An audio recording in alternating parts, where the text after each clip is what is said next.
Muy buenas, yo soy Endika. Yo soy Héctor. Yo soy Silvia. Y bueno, yo soy Rubén. Y esto es Scumbag, Un podcast de videojuegos. con un toque de sabor añejo. Y hoy os traemos dos invitados.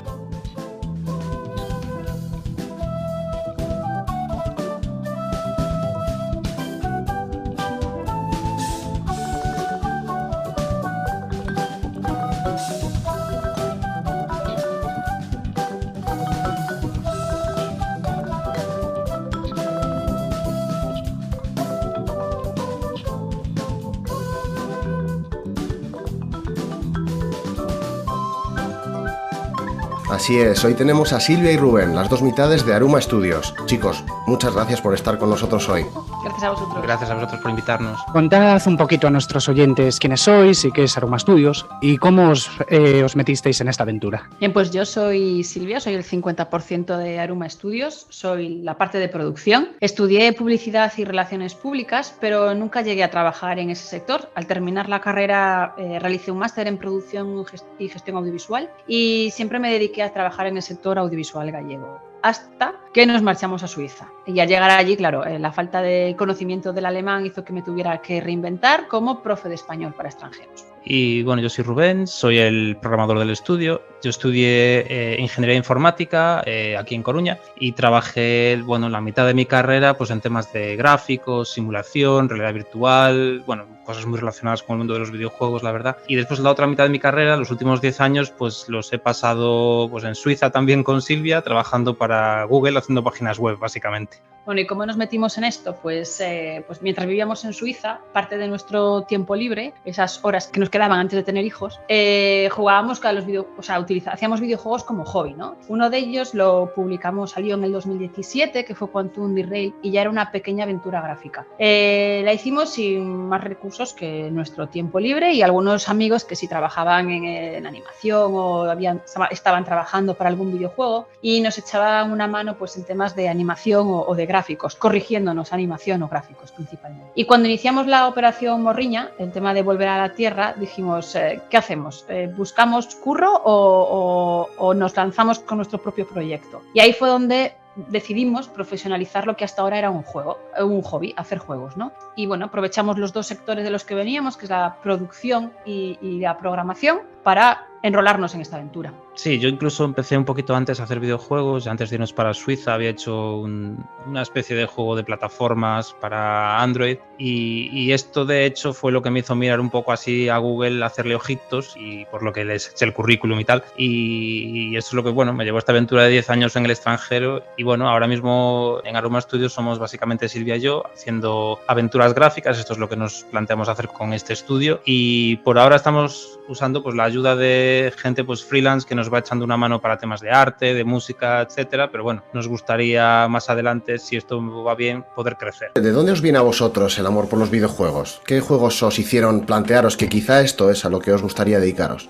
Bueno, la verdad es que el jugón de la familia soy yo. Sí, yo soy más de libros. Yo soy más de los libros estos de Elige tu propia aventura de los años 80 y 90, que al final de cuentas era una especie de aventura gráfica escrita, ¿no? Yo soy más de eso. Así que esta se la dejo a Rubén. Sí, bueno, yo básicamente, prácticamente los juegos que recuerdo así de mi infancia son precisamente las aventuras gráficas, bueno, las míticas de Lucas y de Sierra, ¿no? El Monkey, los King Quest y todo esto. Y yo jugaba todos estos juegos con mi padre y bueno, siempre tenemos ahí esa especie, ¿no?, de competencia, a ver quién encontraba antes las soluciones a los puzzles. Yo recuerdo que él era más de probar todo por combinatoria, hasta las cosas más estúpidas, que en el Monkey le fue bastante bien, la verdad. Y yo no, yo quería resolverlas razonando y tal, ¿no? Entonces me estresaba cuando le veía a él probando de todo. Y bueno, pues, luego el género sí que es verdad que fue perdiendo un poquito de fuelle con el tiempo y yo prácticamente dejé de jugar, jugaba muy, muy esporádicamente y tal. Y últimamente pues lo estaba retomando gracias a los desarrolladores indies, ¿no?, que son los que están ahora mismo volviendo a levantar el género y volviendo a ponernos en el radar, ¿no?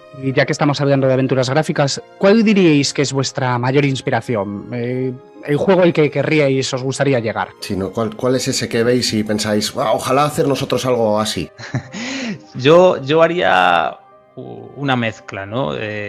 Porque sí que es verdad que hay distintos juegos que para mí tienen peso por distintos motivos. Por ejemplo, me encantan los personajes del Monkey Island, del primero sobre todo. Me encanta la historia de Indiana Jones, Fate of Atlantis, tiene todos estos elementos, ¿no? de un poquito como de fantasía, de misticismo y tal, que son temas que me gustan mucho. Y luego en el apartado gráfico, aunque estos juegos estaban bastante bien, me encantó mucho el juego de Dig, todos estos son de Lucas, por supuesto, y si pudiese pues coger estos elementos, ¿no? De cada uno, los gráficos de Dig, de los personajes del Monkey y la historia más rollo Indiana Jones, eso es un poco lo que a mí me molaría hacer, la verdad.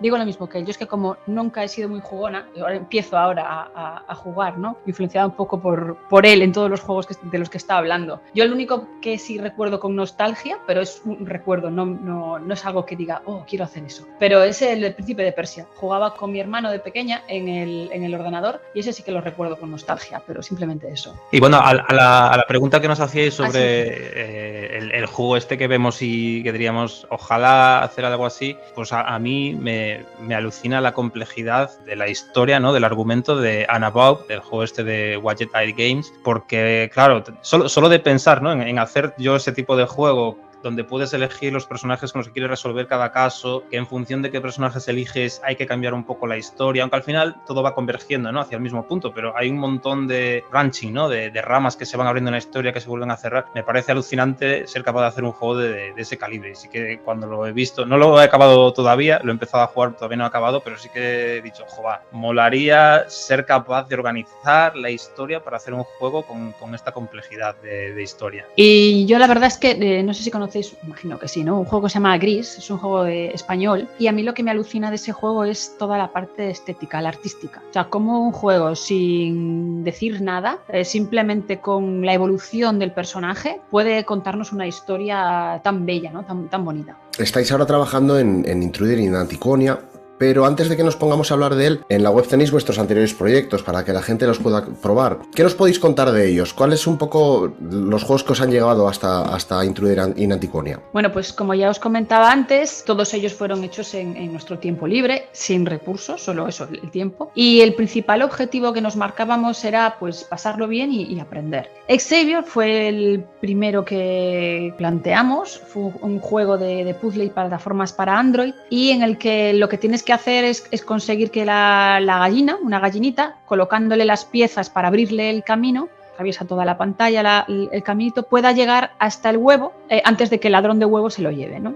Después llegó Quantum Derail en el 2017, que es una aventura gráfica de estilo clásico, es para navegadores y surgió como una práctica de un curso de videojuegos que hizo Rubén y que finalmente acabamos adaptando esa práctica del curso al juego y la lanzamos en itch.io. Y después el último, que ya lo hicimos planteándonos un regreso a España, fue Star Balloon. Queríamos probar qué tal los juegos para aplicar como una aplicación móvil, y es una mezcla de Puzzle Bubble y el Space Invaders, okay, vale, para Android, porque tiene una mecánica de match 3, pero el juego se controla realmente en tiempo real. Tú tienes unos ventiladores en la parte inferior y vas controlando el aire que hace que vuelen esos globos hasta conseguir unir 3 del mismo color, ¿no? Y a mí me apetecería comentar, ¿no? Un detalle curioso quizás, que es que en los 3 casos utilizamos nuestro propio motor de videojuegos. Y bueno, principalmente porque claro, yo soy programador y como esto era un hobby, a mí me apetecía muchísimo aprender toda la parte interna de un motor, ¿no? Y cómo se hacía un motor desde cero. Y bueno, también porque venía de esta experiencia que os comentaba antes, ¿no? En temas de gráficos y demás, con lo cual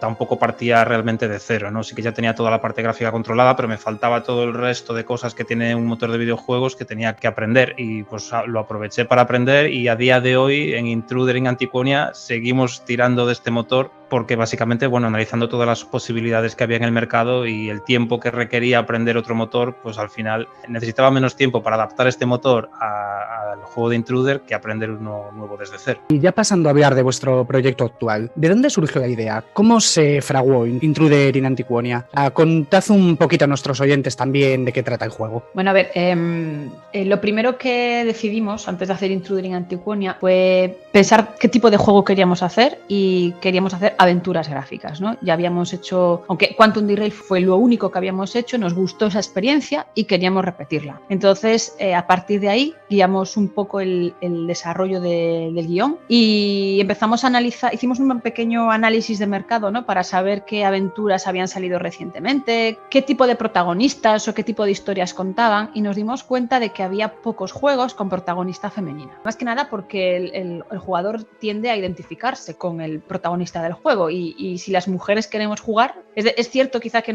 estamos adaptadas a jugar como un protagonista masculino, pues por la cantidad de juegos masculinos que hay, pero poder jugar como una chica también estaría bien, ¿no? Usamos esta información para marcar unas restricciones en el guión y a partir de ahí, bueno, empezar a elaborar un guión que fue como nuestra columna vertebral, ¿no? ¿Y de qué va Intruder in Antiquonia? Pues Intruder in Antiquonia transcurre en un pueblo en el que Internet y las nuevas tecnologías pues no son muy bienvenidas, las rechazan, y la historia parte cuando Sara, que es la prota, aparece inconsciente, tumbada en la carretera de acceso al pueblo. Allí la recoge Karim, que es el conductor de las ambulancias del pueblo, bueno, de la ambulancia del pueblo, de la única que hay, la lleva al centro de salud y a partir de ahí, con ayuda de las pistas que le van dando la gente que vive en el pueblo o de pistas que ella va cogiendo, descubriendo, tendrá que averiguar por qué está en ese pueblo, quién es y cuál es su misión.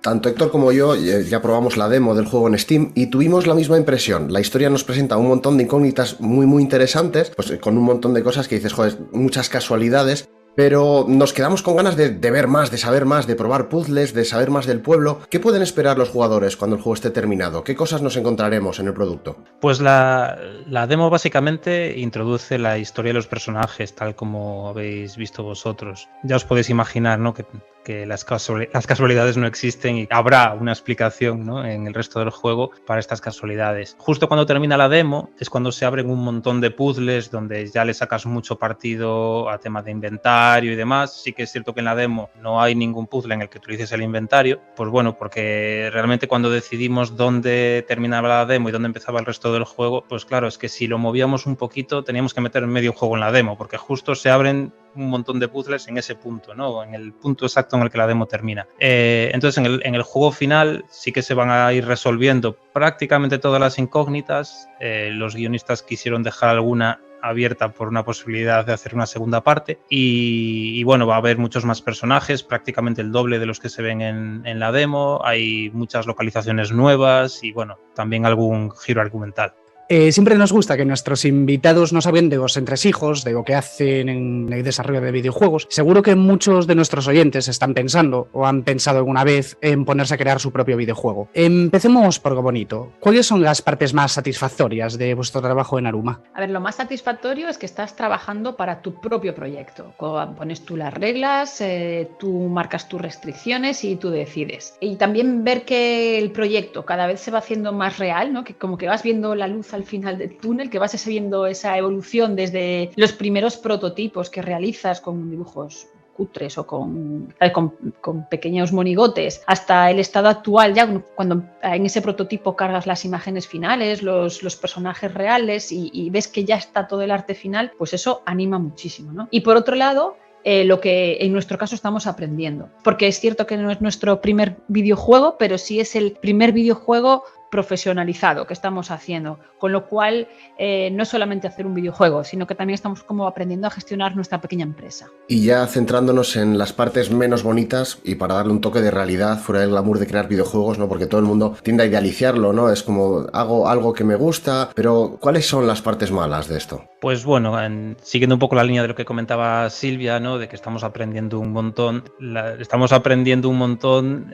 gracias a cometer muchos errores y meter mucho la pata, ¿no? Por ejemplo, comentaba hace un momento la decisión que hemos tomado, ¿no?, de dónde poner el final de la demo. Si hoy escribiésemos el guión desde cero, tendríamos que tener en cuenta, ¿no?, que vamos a hacer una demo y entonces el guión tendría que prestarse ya, ¿no?, a que haya pues una cierta sección del juego o una precuela o lo que sea, ¿no? En este caso una precuela no tendría sentido porque desvelaríamos por qué Sara no tiene memoria. Pero sí, a la hora de escribir el guión, en nuestro próximo juego tenemos que tener en cuenta que va a haber una demo y que tiene que estar pensado ya desde el momento en el que empezamos a hacer el guión. Claro, este tipo de errores te fastidian muchísimo, ¿no? Cuando ya no tienes tiempo de cambiarlo porque tiene un coste demasiado elevado. Y bueno, es la manera en la que aprendemos también, ¿no? También por otra parte, como desarrolladores independientes y además primerizos, ¿no? Al menos en un juego comercial, nos lo jugamos todo con este juego. Si sale bien, genial, seguiremos en el negocio haciendo más juegos chulos, y si sale mal, pues habrá que ver qué posibilidades hay, ¿no? Y bueno, pues también respecto al tema del glamour, hay un montón de tareas que no tienen ningún... Bueno, depende a quién le preguntes, lógicamente. Para mí como informático y para Silvia como productora, pues son cosas que no tienen ningún glamour, como hacer las cuentas trimestrales de autónomos, temas de marketing, que el marketing a veces se puede ver como un tema glamuroso porque estás enseñando, ¿no?, en redes sociales lo que haces y tal, pero claro, en el momento en el que lo enseñas está muy bien, pero cuando tienes que pensar, vale, la próxima semana vamos a planificar el contenido que vamos a poner en redes sociales y ya no te quedan ideas, es horrible. Y bueno, luego temas de contactar a prensa, contratar a la gente que nos ayuda, no es fácil contratar a gente, y cuando ya has encontrado a la gente, has llegado a un acuerdo y tal, está genial trabajar con otra gente, pero ese paso inicial de buscarles, encontrarles y demás, a mí, por ejemplo, me causa un montón de estrés y es bastante complicado, la verdad. Para los valientes que todo esto no les eche para atrás, ¿qué consejo le daríais a la gente que quisiera meterse a hacer su propio videojuego o incluso fundar su propia empresa de videojuegos? Aquí hablo yo como productora, creo, que se planifiquen, que tengan una organización, incluso aunque sea un hobby, porque si tú no te planificas pensando, bueno, ¿cuándo quiero sacar mi juego? ¿Cuánto tiempo me doy a mi juego? Tú piensas que aunque sea un hobby, tú tienes un recurso limitado, que es el tiempo, no puedes estar eternamente, ¿no? Entonces yo creo que planificar y decir, venga, empiezo ahora y dentro de 18 meses quiero sacar mi juego. Planificarte, eso por un lado. Y después, cuando ya empiezas con el juego, para nosotros, y yo se lo recomiendo a todo el mundo, lo hicimos porque yo venía del sector audiovisual, entonces planteamos que el guión fuera la columna vertebral, porque a partir de ahí sabíamos el número de backgrounds que necesitábamos, personajes, inventario, a partir de ahí podíamos saber cuánto nos costaba el juego y hasta dónde nos podíamos ir de tiempo. Para ayudar a todo eso, una vez que tienes el guión, es súper práctico hacer un prototipo, aunque sea eso, con dibujitos a mano alzada de lo que es tu guión, ¿no? Y lo antes posible, porque así validas, en nuestro caso, las ideas y los diálogos de la aventura gráfica. Validas la jugabilidad, un montón de cosas que si lo haces posteriormente, cuando ya tienes el arte final del juego, podría producir un aumento del coste o de tu tiempo, si lo estás haciendo como hobby. Sí, de hecho yo recuerdo que durante la fase de guión ya teníamos un primer prototipo. Desde el primer boceto de guión ya creamos un primer prototipo muy, muy tosco y encontramos problemas graves en el guión, graves en el sentido de cosas que en el guión suenan muy bien, pero después cuando lo vuelves interactivo, pues no es tan interesante o no funciona tan bien, ¿no? Entonces este tipo de cosas, claro, si las descubres antes incluso de cerrar el guión es muy fácil corregirlas. Si las descubres cuando ya estás con el arte, claro, es mucho más complejo y a lo mejor mucho más caro. Y otra cosa que quería comentar, ya que nosotros estamos trabajando con motor propio, es que, bueno, esto puede sonar, especialmente para otros programadores, otros informáticos, suena también muy glamuroso hacer tu propio motor, pero bueno, yo diría que salvo que aprender a hacer un motor sea parte de tu objetivo al hacer este videojuego, como era en mi caso cuando hice estos juegos, cuando hicimos estos juegos como hobby, que usen siempre un motor que ya existe, porque ya es una cantidad de trabajo enorme hacer un videojuego sin encima añadirle toda la complejidad de hacer tu propio motor y aprender cómo funcionan los gráficos a bajo nivel, etcétera, etcétera. Si a día de hoy estuviésemos haciendo nuestro primer juego comercial sin este background anterior, ¿yo me plantearía hacer mi propio motor? Posiblemente no. Lo que pasa que, claro, como yo ya había hecho esto como hobby y ya partíamos de que teníamos un motor que no tenía la calidad suficiente para hacer Intruder, seguro, pero los cambios que hacía falta hacerle eran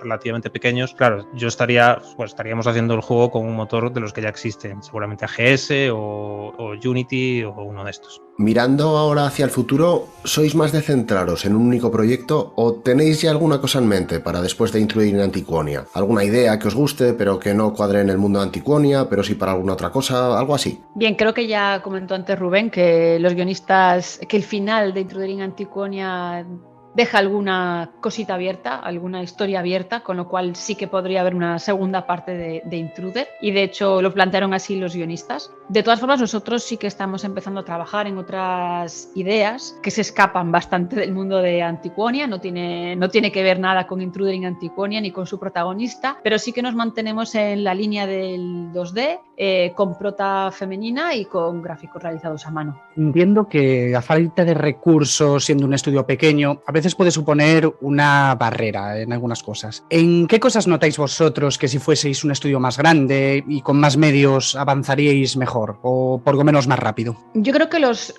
recursos son limitados independientemente de cómo sea tu estudio. Es decir, siempre están ahí. Si tú tienes un presupuesto en un pequeño estudio y tienes un presupuesto de 30.000 euros para hacer tu proyecto, estás limitado a esos 30.000, y si eres un mega estudio que tiene 3 millones de euros, estás limitado a esos 3 millones de euros. La verdad es que nosotros, es decir, tú adaptas el proyecto a tus capacidades, ¿no? Y nosotros, nuestro principal objetivo con este juego era autofinanciarnos. De ahí que limitamos mucho el tamaño del juego. Por poner un ejemplo, para reducirlo, presupuestariamente hablando, pues tuvimos que ilustrarlo en 720p, porque nuestros recursos no eran suficientes para hacerlo en 1080 o a 4K. Y preferíamos tener un buen arte con menos resolución, pero no algo que quedara cutre, ¿no? O, por ejemplo, eso ya lo planteamos desde el principio, pero algo que nos planteamos una vez ya comenzado el juego, en nuestros presupuestos iniciales, en nuestros planteamientos iniciales sí que iba el doblaje del juego, pero una vez que nos metimos en harina y vimos cómo nos podían subir algunas partidas presupuestarias,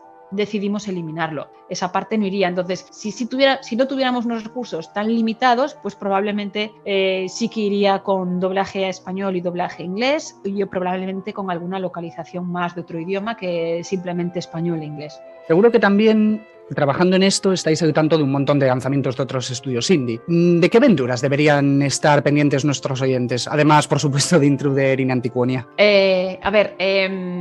Hay algunos estudios hispanohablantes que sus aventuras sí que prometen un montón, como Nightmare Frames o The Season of the Warlock, o Las aventuras del halcón negro. Y después, y me recuerda ahora Rubén, que no la recordaba yo, pero él sí, About the Adventure. Y después, entre las extranjeras, tenemos ahí dos que nos gustan, que son Lucy Dreaming y Midnight Girl, y no sé si las conocéis, cualquiera de tanto las hispanohablantes como las extranjeras que hemos comentado, pero todas tienen una línea común con la nuestra, que son protas femeninas, y la verdad es que no fue buscado, simplemente... Bueno, las españolas no, las extranjeras sí, que hemos mencionado son las que tienen prota femenina. Sí, las extranjeras, y no fueron buscadas, es que simplemente pues nos pusimos a buscar y a jugar. De hecho, estamos en contacto con los desarrolladores de estas dos aventuras gráficas y tienen muy buena pinta. Sí, a mí, además de estas que ha mencionado Silvia, que me apetecen mucho, también me apetecen, hay otras dos que me gustan a mí personalmente. Una es Blood Nova y otra es Chinatown Detective Agency. La demo de Blood Nova la probé y me gustó mucho. Chinatown todavía no ha salido la demo, que yo sepa,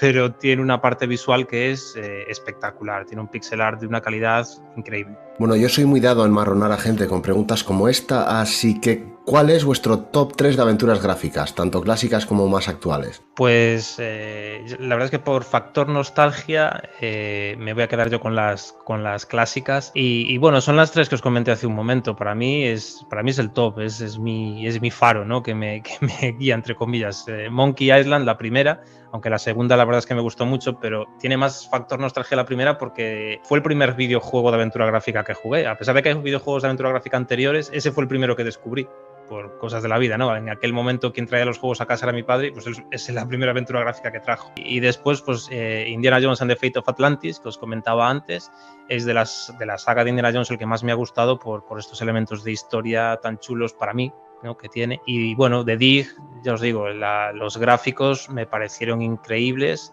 y yo los sigo utilizando a día de hoy como referencia, ¿no? de arte de mucha calidad. Y bueno, si no me estoy confundiendo, Intruder in Antiquonia está anunciado para el segundo cuarto de este año, pero va todo según lo planeado. ¿Tenéis alguna fecha prevista de su lanzamiento? ¿Podéis decirnos un poquito de esto?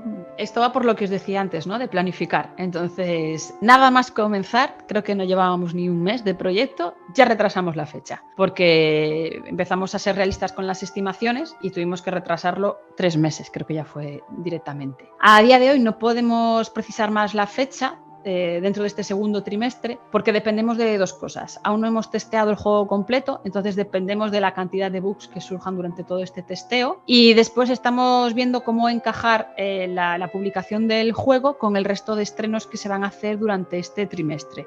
Lo que sí os puedo decir que en abril no va a ser, así que probablemente sea hacia mayo, junio.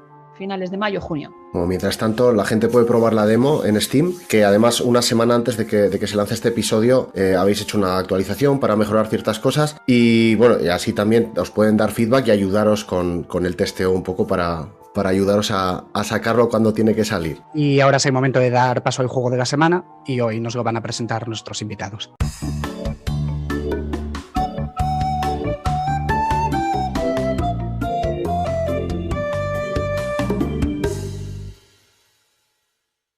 A mí me apetecía hablar un poquito de Blood Nova. Bueno, principalmente lo voy a confesar porque es la última demo que he jugado y es la que tengo más fresca, pero también porque me ha gustado mucho. Justo terminaron una campaña de Kickstarter ayer, tienen una demo en Steam que todo el mundo puede probar. Los desarrolladores son, la verdad es que majísimos, los seguimos en Twitter desde hace tiempo y la verdad es que son gente encantadora. El principal desarrollador, Cosmic Void, ya lanzó hace poquito tiempo Siempre hace colaboraciones con otros desarrolladores y hace poco lanzó The Corruption Within, que colaboraba con el chico que creó Captain Disaster. Y bueno, era un juego que también me gustó mucho y que sigue esta misma línea de thriller, aunque bueno, el entorno era muy diferente. The Corruption Within es la Inglaterra victoriana y Blood Nova es un entorno espacial, futurista. Y bueno, de Blood Nova una cosa que me llamó mucho la atención es el sistema que tiene de navegación, que me pareció bastante original. A lo mejor si juego más aventuras gráficas, que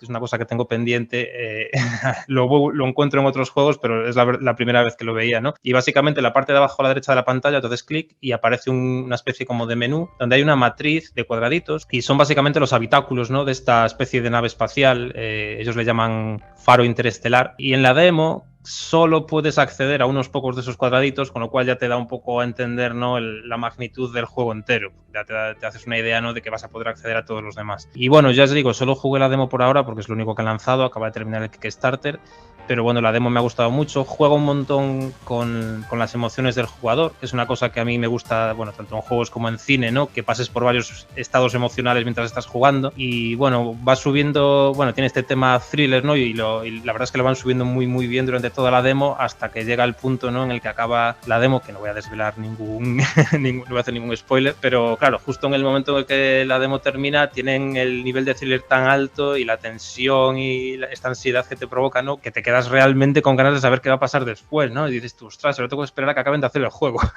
y bueno, pues eso, recomendárselo a todo el mundo porque la verdad es que me gustó mucho.